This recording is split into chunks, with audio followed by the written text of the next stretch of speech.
The 2021 Call of Duty competitive season is now over. CDL Season 2 is now in the books, and the Atlanta FaZe are your champions.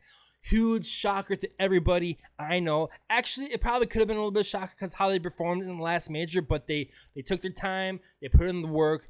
RCD, Simp, and Abizi get their second ring. Selly gets his first. Yeah, I just didn't see them losing to anybody in this tournament because they were slaying out. I think the first few matches were 3-1s or 3-0s, and then they finished off Ultra in the championship on Sunday 5-3. Even though it got a little scary at times, they clutched up and were able to pull through. Just to run through the other placements, I don't want to go too much into the results because this isn't what this video is about. It's going to be more about what I think the CDL should do going into Season 3 of their league. So let's go flip over to the results. So 7th, 8th, we got LA Thieves with 25K. 7th, 8th to the Mutineers, 25K. 5th, 6th, New York, 75. We got 5th, 6th, Optic Chicago. Even though it hurt my heart to see that they didn't perform. Scumpy absolutely played amazing. How they did not get any hill time after he went on that 10-piece was just insane. Nobody could win a gunfight. Then Rocker really did show why there were a top 4 teams and why they won the last major. They finished 4th with 150K. 3rd to the defending champs with 300K. Then Toronto Ultra, even though it was heartbreaking to see them lose. They are a great team. They're a great team to watch. They're a very tough team. But they just came up a little bit short because FaZe is just that much better. But they got a good 650K bag, and then Atlanta FaZe with 1.2 million in prize earnings, and that is a lot more than they got. That adds to the pretty good bag that they have for rest of the season. So what I want to talk about really right now is this. I don't think the league is as big as it should have been in the second season. So I just want to do a few little talking points, what I think from a fan's perspective. Like, I'm not a professional. I've never competed professionally, but this is just, I'm more than a casual viewer. I love Call of Duty. I love the competitive scene, but this is what they need to do to keep it interesting for us and for what needs to happen to make it grow even more. But these are just my opinions. Agree, don't agree, whatever. I don't care. This is just what I think should happen going forward. First of all, they have to get off YouTube. For somebody right now who's trying to kind of get some type of YouTube following, YouTube is not the place right now to grow your competitive league. I think they need to go back over to Twitch because during regular season matches they get up to about 30K viewers, even less. Optic pulls numbers. Optic can pretty consistently pull 80 to 100,000 viewers just in their season matches, and then pretty good in the majors as well. But we have to figure out a way how they can grow more. Nobody else, a casual viewer, is not watching freaking Florida versus Seattle. It's not happening. You'll get 18K viewers tops during regular season. So what they need to do is just move back over to Twitch. I feel like before coming over to YouTube, they had a really strong viewer base over there on Twitch, and I feel like that just dropped very dramatically once they switched over to YouTube. So I think right now, when it comes to watching your competitive gaming, it has to be done on Twitch, just like almost everybody else. Everybody else streams their competitive play on Twitch, and why would you want to change that? It literally should be the first thing that pops up on the Twitch page when you open up Twitch. It's Call of Duty, major whatever, championship, whatever. People are going to see that and they're going to click it and see what it's about. Everybody's YouTube page is drastically different. What I'm watching is way different than what a lot of other people are watching, especially when it comes to gaming content. So you go over to Twitch, it should literally be the first thing that you see once you open up. And then you click on it, and then, hey, you can maybe gain a few fans that way. You need to grow your product. Simple? Yeah, cool. Next one.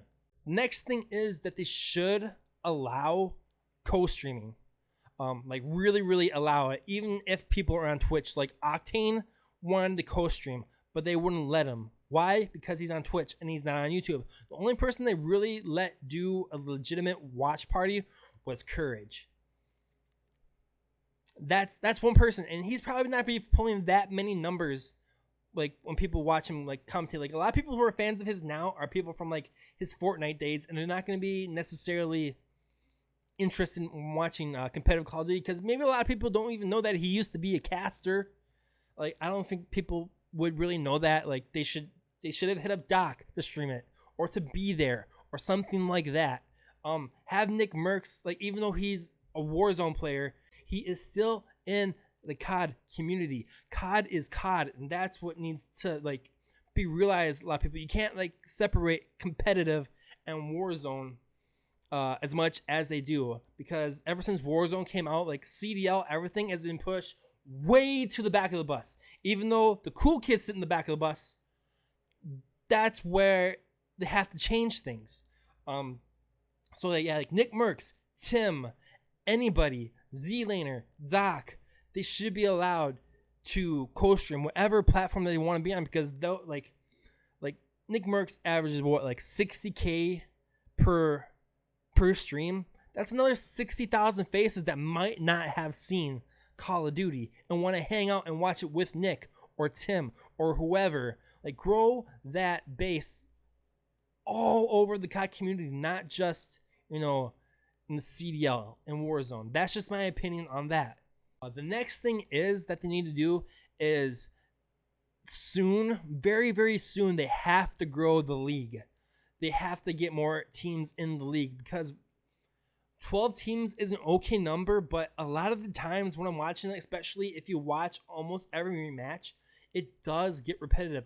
Why would I want to see Minnesota versus like Toronto for like the 8th time within the last like how many months? Like I've seen it before. It's hard to get me excited for some of this stuff. How many times I have to see Seattle play Paris or whatever? It's just like there needs to be new people in the league, and there has to be different teams, different brands, different personalities, different players. Like they have to do something. Like it's a $25 million buy-in to get into the league. Do they not want $25 million? And it's a place for the people who got dropped in between the seasons last year to be able to play and find a new team to play for and give other people a shot. I don't understand how more can't be better in this situation. You get just different players, different teams, sell more merch, keep growing your brand. That's what it is. That's what we gotta do.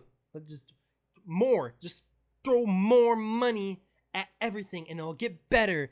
I want to see a Dr. Disrespect team, because there's been talking that Doc wanted to invest in a team. Maybe San Diego. Maybe call them the San Diego Speed. That sounds pretty cool. Then you have a cool personality behind a team, just like how Optic has Hector, Nadeshot has 100 Thieves. Doc, San Diego Speed. I think that sounds like a pretty solid team to me. Yeah. I'm sorry. Yeah. The last talking point that I want to add is this.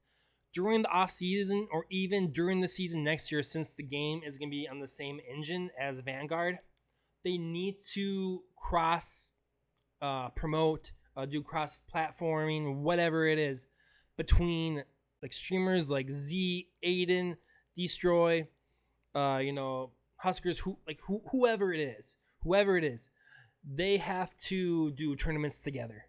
Do like, how awesome would like a team between like Scump, Z-Laner, and Destroy be? That would be so cool. That'd be so awesome. Or to do straight CDL teams, since there are 4 players on a team, and do private lobby tournaments either between CDL teams themselves or CDL and professional Warzone teams.